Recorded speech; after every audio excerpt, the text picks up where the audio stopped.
First of all thank you so much. ஏன்னா நீங்க first நான் வந்து பார்க்கும்போது மேபி நான் கொஞ்சம் ஆசா பேசியிருக்கலாம், யார் நீங்க வண்டிக்கு ப்ரூஃப் இருக்காங்க. ஏன்னா இந்த வண்டி விட்டு கிட்டத்தட்ட 2 வருஷம் எங்ககிட்டயே கடந்தது. மழை வெயில் ஸ்கிராப் ஆயிடுச்சு, குப்பை கண்டிஷன். அந்த போட்டோ எப்படி சார் குப்பையோட குப்பையா இருந்தது வந்து கொடுத்தவங்க. ஆக்சுவலா இது வந்து 89 மாடல். 89 மாடல். ஆமா, ஃபுல் ஸ்கிராப் கண்டிஷன்ல தான் நாங்க கொண்டு வந்து கொடுத்தோம் இங்க.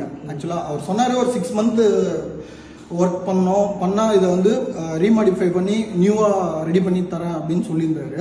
அவர் சொன்ன மாதிரியே அந்த 6 மந்த் டைம்ல ஃபுல் ஒர்க்கும் கம்ப்ளீட் பண்ணி ஒரு ஷோரூம்ல இருந்து நம்ம இப்போ எப்படி பைக் பர்ச்சேஸ் பண்ணோமோ எப்படி கிடைக்குமோ அதை விட பெஸ்டா இங்க பண்ணி கொடுத்துருக்காரு பிரதர் கார்த்திக். அவரு மெட்ராஸ் பைக் வந்து ரெடில்ஸ், அவர் கான்டாக்ட் நம்பர் நான் போடுறேன், நீங்க பாருங்க கைஸ். அதாவது வந்துட்டு இவங்க இவ்வளவு அழகா சொல்றாங்கன்னா அப்ப அந்த வண்டியோட நிலைமை எப்படி இருந்திருக்கும்.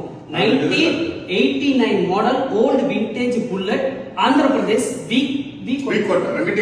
வெங்கடகிரி கோட்டால இருந்து வந்திருந்தது. வந்து விட்டு 2 வருஷம் இதுவே பண்ணல. ஏன்னா சில பல மிஸ் அண்டர்ஸ்டாண்டிங், அதை நம்ம சொல்லலாமான்னு தெரியல. வேணாம், ஏன்னா மனசு கஷ்டப்படுறீங்க, நீங்களும் கஷ்டப்படுறீங்க. சோ முடிஞ்சிருச்சு. இப்போ அதாவது ஒரு நண்பனது நம்பிக்கை ஏமாத்த சொல்லுவாங்க, அந்த மாதிரி. சோ இந்த வண்டியை சார் வந்து கேட்கும். நான் ஃபர்ஸ்ட் கேட்டேன், சார் நீங்க யார்? இல்ல தம்பி வண்டி கொடுத்துருக்கோம். ஏன்னா 2 வருஷம் ஆயிட்ட பிறகு யார் ரேண்டமா வந்தா யாருன்னு கேட்போம். அப்ப சொன்னாப்புல வண்டியோட டாக்குமெண்ட், உடனே டாக்குமெண்ட் காட்டாங்க. இன்ஜின் நம்பர் சேஸ் நம்ம கன்ஃபார்ம் பண்ணி ஓகே அப்புறம் தான் பேசவே ஆரம்பிச்சோம். ஏன்னா இன்னொருத்தவங்களோட வண்டியை இன்னொருத்தவங்க கிட்ட நம்ம பேசுறதே ஃபர்ஸ்ட் ஆஃப் ஆல் தப்பு.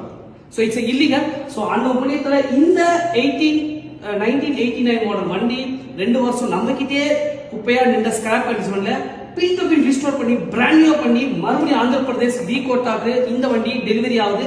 ஸோ ஆனால் all the best, thank you so much.